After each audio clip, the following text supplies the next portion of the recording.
Hey, what's up, y'all? This is Lewis. Lewis Speaks 2021, and today I want to talk to you about low maintenance relationships. I've come to the realization that a lot of people like low maintenance relationships.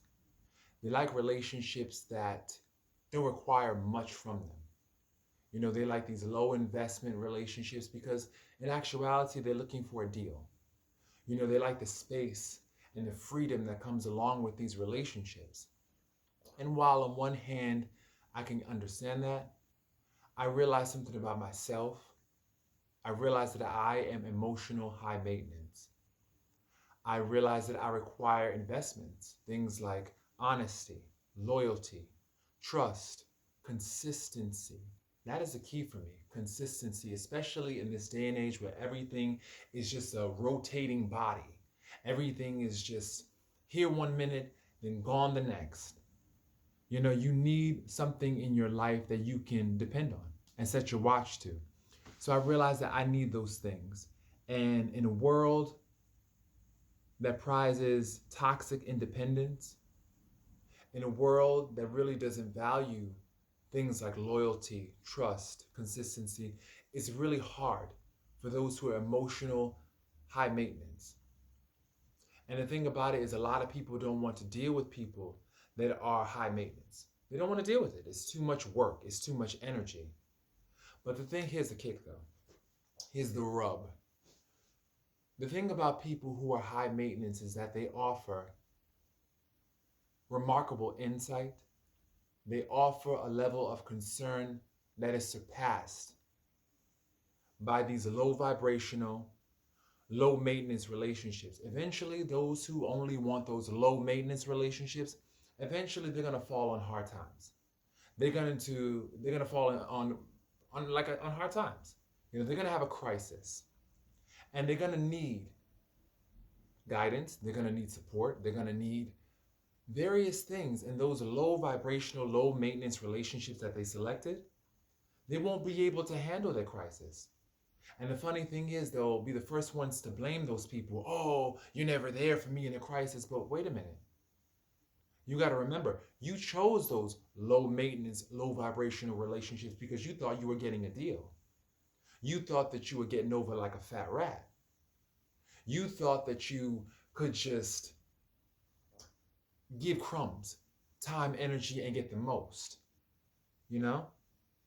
They like these low maintenance, high payout relationships, you know? But what they fail to realize is that those low maintenance relationships aren't equipped to help them out in times of crisis and hardship. Those low maintenance relationships are only there for the good times. They're adventure based friendships, they're casual friendships, they're go out and have a drink friendships, but they're not those deep, high maintenance relationships, those 2 a.m. relationships where you can call your friend at 2 a.m. and say, hey, something's bothering me. They're not those, I need help moving and ain't nobody else stepping up but you there. You know?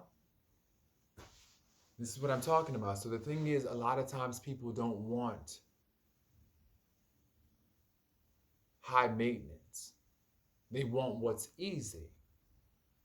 But sometimes wanting what's easy isn't always good because eventually life gets hard and you're going to need relationships that are up for the challenge.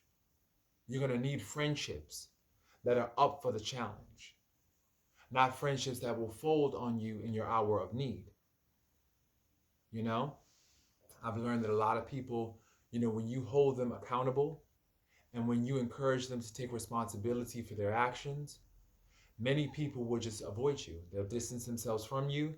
And initially it hurts, but you realize that that's just a trauma response. That's theirs. That's their issue.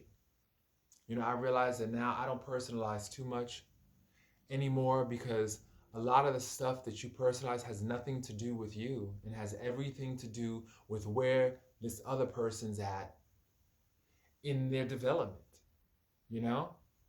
And so, thing is, I'm learning to embrace who I am. I'm learning the art of self-acceptance. I have to own both my flaws and also my strong points, things that I'm good at. And oftentimes sensitivity will be classified as a flaw. It's not a flaw. To be honest, it's only a flaw to those who are emotionally dead inside. You know, sensitivity is a gift, and oftentimes people, what they call a flaw, they often rely on your sensitivity when they need compassion, when they need understanding, when they need an ear to listen to them. Then all of a sudden your sensitivity is a strength. But I realize, what might be deemed as a flaw, for example, being emotional high maintenance, some people think that that's a flaw. That's not a flaw. That just means that I have to, for one, love on myself, double down on self-love.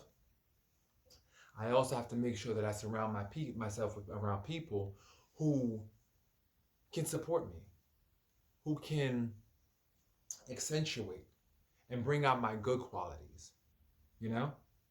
People who I don't mind giving to, that encourage me to give more.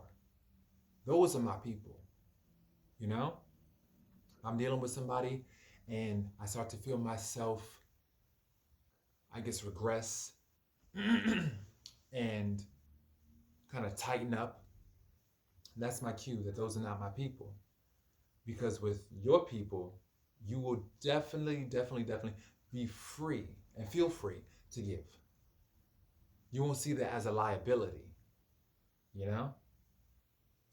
So I say all that to say this, you know, emotional, high maintenance people, they're not a liability. It's not a weakness. It just means that you have to find people who can appreciate what you bring to the table.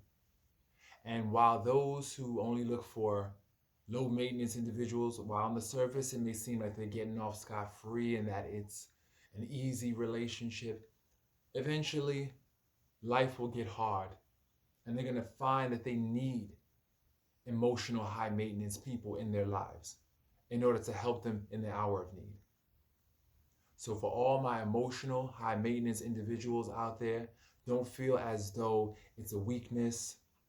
Don't let other people shame you and make you feel as though you're wrong.